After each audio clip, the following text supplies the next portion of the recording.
Hello everyone, welcome to the subject Data Analytics for Business Decision.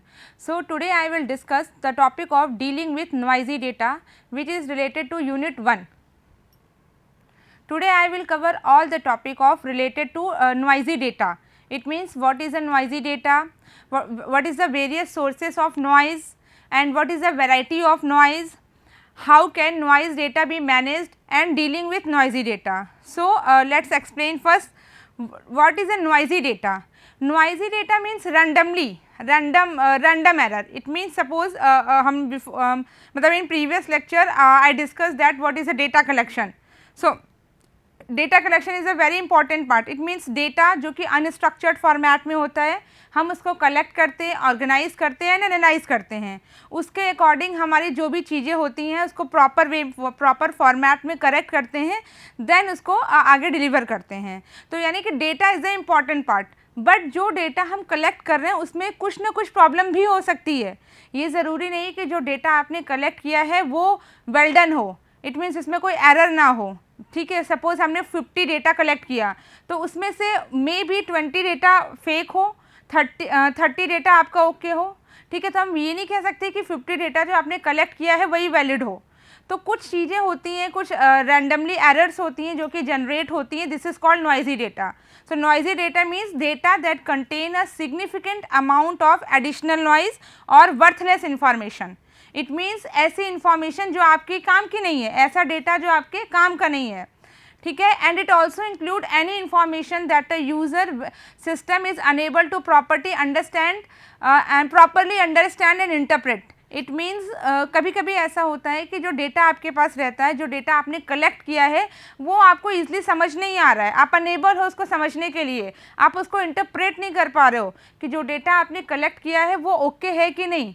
तो वो सारी चीज़ें जो है, जो भी फॉल्ट आता है, रैंडमली एरर आता है, वेरिएंट्स हैं, वो सारे हम लोग नॉइजी डेटा में रिमूव कर सकते हैं. Data that is contaminated, distorted और has a low signal to noise ratio is considered as a noisy data. Noisy data में बहुत सारी चीज़ें आती हैं. कुछ कोडिंग मिस्टेक्स है, मींस जो आपने डेटा कलेक्ट किया है उसमें कुछ एरर्स आ रही है. एरर्स में सिंटैक्स एरर्स भी होते हैं, कोडिंग्स एरर, हार्डवेयर फेल या OCR program input can all result in any noisy data. So all of these are example of noisy data. Okay, move to next slide. Sources of noise. And there are many sources of noise. It means जो noise generate हो रहा है, जो errors generate हो रहा है. ठीक है, क्या क्या sources हैं? First आपका random noise और second unusual data. Now first is random noise. The signal to noise ratio quantify the amount of random noise in a signal, and white noise which is created randomly has about equal levels of wide variety of frequency. And now second is unusual data. It means data that stand out from the rest of data are known as outliers. It means अभी हम आगे discuss करेंगे what is the outliers. Basically outliers say that कि suppose हमारे पास कुछ cluster values है. ठीक है, क्लस्टर वैल्यू है, आप तो उस सर्कल के अंदर जो वैल्यू है वो क्लस्टर है, बट जो सर्कल के बाहर है वो वैल्यू हमारे काम की नहीं है. these value are called outliers. And also say that in unusual data it may result from human error including number transposition, labeling mistakes and software fault among other things. And result are also tainted if legitimate data is accidentally discarded after being mistakenly identifies an outlier. It means overall हम बात करें तो sources of noise में बहुत सारी errors होती हैं जो कि हमें इंटरप्रेट करने में प्रॉब्लम करती हैं. ठीक है, अनयूजुअल डेटा है, अनप्रडिक्टेबल डेटा है. ठीक है, वो सारी चीज़ें हमारी जो हैं वो उस टाइप का जो डेटा कहलाता है वो आपका नॉइजी डेटा होता है. Now move to next slide. Variety of noise. It means अभी हमने डिस्कस किया कि जो डेटा आप कलेक्ट कर रहे हो, ठीक है, उसमें क्या क्या अनवांटेड एरर्स हैं और रैंडम्स एरर्स हैं. ठीक है, बहुत सारी चीज़ें हैं. तो उसमें जनरली आपकी कौन कौन सी वेराइटीज़ आती है. तो फर्स्ट है brand noise and second is attribute noise.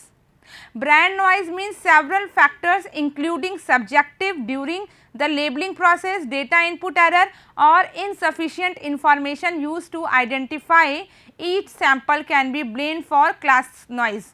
It means suppose कभी कभी ऐसा होता है कि कोई फिगर ड्रॉ है, ठीक है, उस फिगर में लेबल नहीं है, इट मीन्स मुझे ये नहीं पता है कि यहाँ पे जो हमने फिगर में लिखा है वो है क्या। जब तक हम उसके प्रॉपर लेबलिंग नहीं करते एग्जैक्टली हमें क्लियर नहीं होती है। जैसे एक्सेल है, एक्सेल में हम चार्ट ड्रॉ करते हैं, ठीक है, बहुत सारे चार्ट हैं, पाई चार्ट, ग्राफ, ठीक है, तो वहाँ पर क्या होता है, लेबलिंग होता है कि ये किसकी वैल्यू है, ये किसकी वैल्यू है, तो वो सारी चीज़ें यहाँ पर नहीं, मतलब मिस होती हैं, ठीक है। कुछ डेटा इनपुट एरर्स, कुछ इनपुट एरर होते हैं। जो इन्फॉर्मेशन आपके पास है वो सफिशिएंट है कि नहीं, तो इनसफिशिएंट है, तो उस टाइप की जितनी भी एरर्स होती हैं वो आपके ब्रांड नॉइज़ के अंदर आती हैं। Now second is attribute noise. Attribute noise refers to the value of one or more characteristics being corrupted. यानी कि कभी कभी ऐसा होता है जो डेटा है आपका, जो वैल्यू है वो करप्टेड है, यानी वो प्रॉपर वे से ओपन नहीं हो रहा है, कुछ मिसिंग है उसमें वैल्यू, ठीक है, इनकम्प्लीट है, ठीक है। तो इस टाइप की वैल्यू जो आप अननोन है, जिससे जो मिसिंग्स वैल्यू होती हैं वो सारी आपकी आती हैं एट्रीब्यूट नॉइज़ में। Now move to next slide. How can noisy data be managed? It means कि अभी हमको पता चला कि नॉइज़, डेटा नॉइज़ क्या होता है, व्हाट इज़ डेटा नॉइज़, ठीक है। अब हम उसको कैसे मैनेज कर सकते हैं। जो डेटा एक अनक्लस्टर फॉर्मेट में होता है, अनवांटेड फॉर्मेट में होता है, उसको आप कैसे मैनेज करोगे। तो first point say that data smoothing is the process of removing noise from a data set. These are several techniques for smoothing, include first binding. So in the binding process the data are first sorted and then divided into equal frequency data. This technique is used to handle or smoothing noisy data. Just take an example. Suppose आपके पास कोई data है, data है 10, 12, 15, 16, ठीक है, ये आपके data है, sorry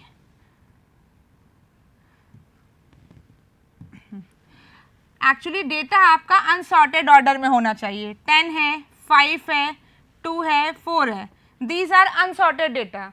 तो पहले आप क्या करोगे, इसको शॉर्ट करोगे, यानी आपने क्या किया, शॉर्टेड।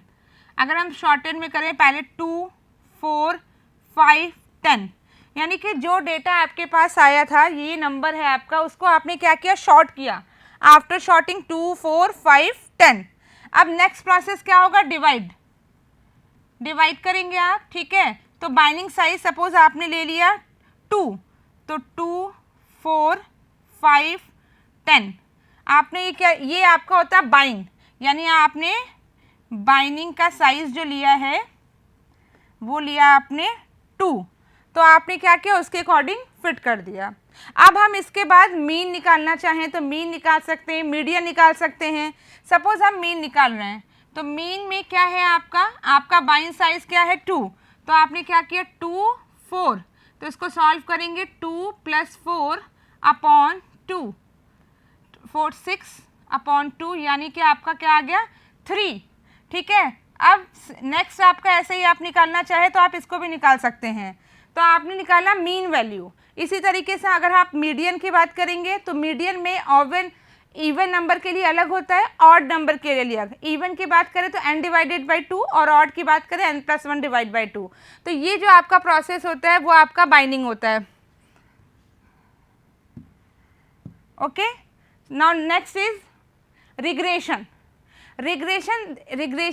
बेसिकली रिग्रेशन जनरली हम लोग स्टैटिकल टूल्स में यूज़ करते हैं। जब हमारा कोई मैथमेटिकल या स्टैटिक्स डेटा होता है तो this is use to handle data when it contain extraneous data and smooth data. Regression with a purpose aids in selecting the best variable for the study. Now second point is finding the optimum line to fit between two variables such that one can use to predict the other is known as linear regression. More than two variables are involved in multiple regression. अगर हम regression analysis की बात करें तो इसमें दो variables होते हैं, एक डिपेंडेंट वेरिएबल है और एक इंडिपेंडेंट वेरिएबल है, ठीक है। Linear regression technique basically 2 types के होते हैं, लीनियर एंड मल्टी लीनियर। इसका एक जस्ट एक हमने ये बेसिकली जो रिग्रेशन होता है वो बेस्ट टू फिट मेथड में अप्लाई होता है। सपोज हमने एक इक्वेशन लिया y = a + bx, तो x आपकी क्या हो गई, वैल्यू, आप जो कुछ भी ले सकते हो, ठीक है। y आपका क्या है, प्रेडिक्ट वैल्यू, आपने कुछ प्रेडिक्ट किया, तो ये आपका क्या है, एक इक्वेशन है, ठीक है। तो रिग्रेशन में बेसिकली दो इसमें ए एंड बी, एक आपका डिपेंडेंट वेरिएबल है, एक आपका इंडिपेंडेंट वेरिएबल है। तो आप इसको बेस्ट टू फिट मेथड से कैसे उसको सॉल्व करेंगे वो हम लोग देखेंगे रिग्रेशन एनालिसिस में। Okay, now next is clustering. Clustering, basically clustering is used to group the data and discover outliers in the data. Unsupervised learning typically use clustering. It means just take a one example. Suppose ये circle है, ठीक है, यहाँ पे आपने कुछ data रखा है, कलेक्ट किया दिस डेटा, और कुछ डेटा आपके क्या है बाहर से है।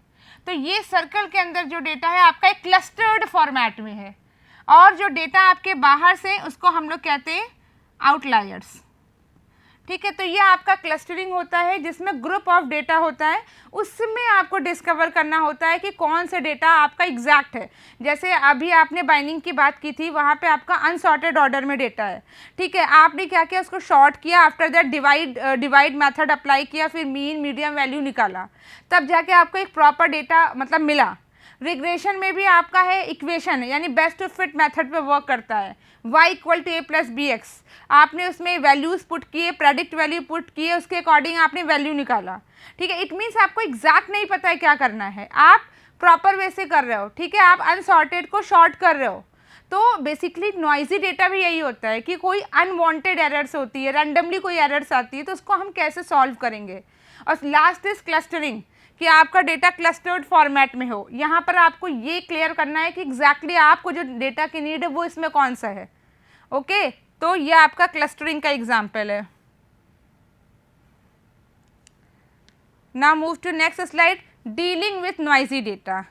इट मीन्स जो नॉइजी डेटा की हमने बात किया था उसको आप डील कैसे करेंगे, ठीक है। तो firstly data that has low signal to noise ratio is referred to as noisy data, ठीक है। बेसिकली अगर हम नॉइजी डेटा की बात करें तो low signal to noise ratio, ठीक है, यानी कि आपका जो डेटा है वो प्रॉपर वे में नहीं है, प्रॉपर फॉर्मेट में आपका डेटा नहीं है, आप उसको क्या करते हो प्रॉपर करते हो, यानी कि जो आपकी मिसलीडिंग एरर्स होती हैं, कुछ कोडिंग मिस्टेक्स है आपकी, अनवांटेड एरर से आप उसको सॉल्व करते हो, ठीक है।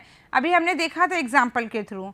Next, human error and equipment inaccuracy are common during data collection, so there will always be some error in the data. It means अगर कोई ऐसी एरर है जो ह्यूमन के थ्रू जिसने भी कोडिंग वगैरह मतलब किया हो वहाँ पर आ सकती है एरर, ठीक है, इनएक्यूरेसी है, ठीक है, डेटा कलेक्शन। अच्छा, बेसिकली एरर पे आपको तब ध्यान देना है जब आपने डेटा को कलेक्ट किया है, क्योंकि डेटा कलेक्ट करते समय ये चीज़ें आपको क्लियर होनी चाहिए कि जो डेटा आपने कलेक्ट किया है वो फेक है कि वो डेटा सही है, और वो डेटा आपके बिजनेस के लिए प्रॉफिटेबल है, ठीक है। डेटा कलेक्ट करना is the very important part, ठीक है। आफ्टर दैट आप डेटा को अनस्ट्रक्चर्ड डेटा या रॉ डेटा होता है उसको आप प्रॉपर वे से काम करते हो, स्ट्रक्चर्ड करते हो, ठीक। Now next point is noise the name given to this error, यानी कि जो भी एरर आया है उसका एक पर्टिकुलर नाम होगा। जैसे you are MBA student but programming languages में भी आई थिंक आप अवेयर होंगे, तो उसमें एरर्स आती है। जैसे एरर आपकी 2 टाइप्स की होती है, एक आपका होता है कंपाइल टाइम एरर, एक होता है रन टाइम एरर। तो कंपाइल टाइम एरर में कर्ली ब्रेसेस मिसिंग है, सेमीकोलन मिसिंग है, ब्रैकेट मिसिंग है, these are called compile time error. But अगर हम रन टाइम एरर की बात करेंगे तो रन टाइम में आपके लॉजिकल एरर आते हैं। सपोज आपने a प्लस बी लिखा, ठीक है, तो this is the addition, but आप प्रोग्राम कर रहे हो सब्ट्रैक्शन का, ठीक है, आपने माइनस की जगह गलती से प्लस कर दिया है, तो इस केस में आपका कंपाइल टाइम एरर नहीं आएगा, इस केस में आपका रन टाइम एरर आएगा, प्रोग्राम आपका कंपाइल हो जाएगा। तो जो भी एरर, जैसे 1 अगर आप 1 को 0 से डिवाइड कर रहे हैं तो इनफाइनाइट आ रहा है, ठीक है, ये आपका है तो एरर, बट इसको हम एक्सेप्शन मानते हैं कि यस 1 को 0 से डिवाइड करेंगे तो इनफाइनाइट आएगा, बट इसका हर एरर का नाम है। जब हम इसको एक्सेप्शन में कन्वर्ट करेंगे तो इसको हम लोग इस टाइप की एरर्स को जनरली हम कहते हैं arithmetic exception. Okay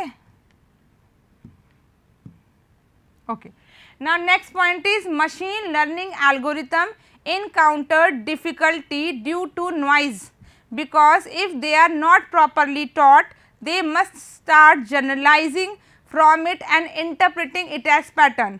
it means कभी कभी क्या होता है, क्योंकि डेटा कलेक्शन में हमने बात किया था कि हम यहाँ पर बात कर रहे हैं स्टैटिस्टिकल टूल्स की बात कर रहे हैं, हम मेथड्स की बात कर रहे हैं जनरली, और आपका एल्गोरिथम की बात कर रहे हैं, और एआई एंड मशीन लर्निंग से आप काफ़ी अवेयर होंगे। मशीन लर्निंग में भी हम लोग एल्गोरिथम की बात करते हैं, ठीक है। तो वहाँ पे क्या होता है, जब एल्गो एक्चुअली क्या होता है, व्हाट इज़ एल्गोरिथम?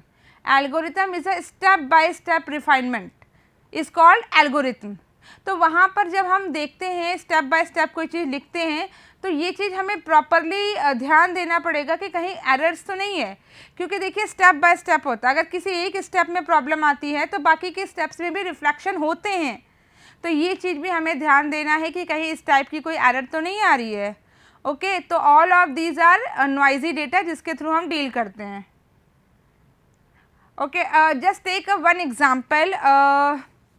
यस, जैसे मैंने बात किया था कि एरर्स मतलब नॉइजी, जो भी आपका नॉइजी डेटा है उसमें जनरली हम अगर मैथमेटिकल इक्वेशन की बात करें तो mean and median is a very important, ठीक है। हम मीन भी निकालते हैं, मीडियन। एक और एग्जांपल हम बात कर रहे हैं, जैसे हमने एक एग्जांपल लिया, हमारा डेटा जो है वो शॉर्टेड में है, ठीक है।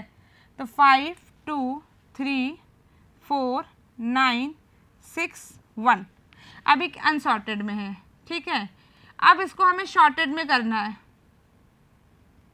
तो हम क्या करेंगे, 1 2 3 4 5 6 9, ठीक है। हम अनदर एग्जांपल से आपको समझा रहे हैं। अब शॉर्टेड हो गया, अब हम इसको डिवाइड करेंगे। अब बाइंडिंग साइज हमने कितनी ले लिया, बाइंडिंग साइज सपोज हमने ले लिया 1 2 3 4 5 6, हमने 4 सपोज हमने ले लिया यहाँ पर 10, ठीक है। तो यहाँ पर 10 आ गया, 3 3 2 2 2 2, चलिए हमने 2 2 का पेयर ले लिया, 1 2 3 4 5 6 9 और 10। तो हमने बाइंडिंग साइज कितनी ले ली, 2। ओके, तो अब हम इसमें क्या निकालेंगे, मीन। मीन निकालेंगे, 1 + 2 = 3 अपॉन 2, जो भी आंसर आया, ठीक है। अच्छा, मीडियन भी हम डिस्कस कर लेते हैं। मीडियन में अगर आपने इवन नंबर की बात की तो इवन में आपका n/2 है, अगर आपने ऑड नंबर की बात की तो n+1/2 है। इस तरीके से हम वैल्यूज़ को क्या करते हैं, निकालते हैं। तो इससे हम जो भी हमारा नॉइजी डेटा है, जो भी हमारा अनवांटेड डेटा है, उसको हम सॉल्व कर सकते हैं, ठीक है। तो आई होप आपको नॉइजी डेटा क्लियर हुआ होगा, ठीक है। हम एक बार फिर से डिस्क्राइब कर देते हैं, just a minute. Binding data already आपको क्लियर है, ठीक है। रिग्रेशन में हमने बात किया था, रिग्रेशन में best to fit method apply होता है, ठीक है। इसमें हम लोग ने रिग्रेशन टेक्निक आपके 2 टाइप्स के होते हैं। First is linear regression, second is multiple regression. Linear regression में 1 और 2 वेरिएबल्स होते हैं एंड मल्टीपल रिग्रेशन में 1 और मोर वेरिएबल्स होते हैं, ठीक है। यहाँ पर एट्रीब्यूट्स भी होते हैं बहुत सारे, ओके। तो हमने यहाँ पर एक इक्वेशन होता है y = a + bx। तो y में जो y की वैल्यू वो प्रेडिक्ट होती है आपकी, ठीक है। एक a और b आपकी क्या होती है, डिपेंडेंट और इंडिपेंडेंट वैल्यू। x की वैल्यू आप क्या करते हो, x की वैल्यू आप प्रॉपर वे से जो है वो जो इनपुट कर रहे हो, ठीक है। आप अज्यूम कर लेते हो कि लाइक x = दिस। तो इस टाइप की जो होती है वो रिग्रेशन वैल्यूज़ होती है, ओके। क्लस्टरिंग नाम से पता चला क्लस्टर्ड फॉर्मेट में हो, यानी अगर हम ओवरऑल नॉइजी डेटा को डील करने की बात करें तो जितनी भी एरर्स होती है, like codings, hardware, software, unwanted error, misleading errors, बहुत सारी एरर्स होती हैं। तो उसको हमने यहाँ पर बात किया है कि उस टाइप की एरर को हम कैसे सॉल्व कर सकते हैं।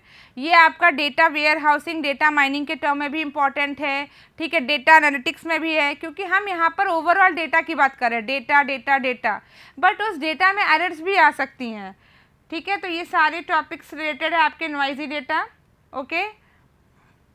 Already discuss what is noisy data, sources of noise, variety of noise, how can noise data be managed, okay। Now move to next slide, regression and clustering.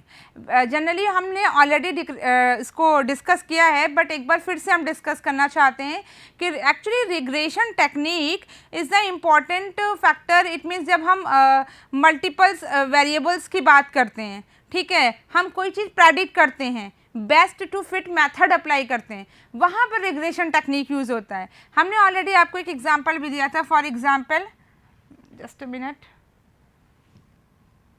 Okay, so y equal to a plus B X. तो y आपका क्या है, predict है, और a and b क्या है, वो dependent and independent, और x की वैल्यू आपको अज्यूम करना होता है।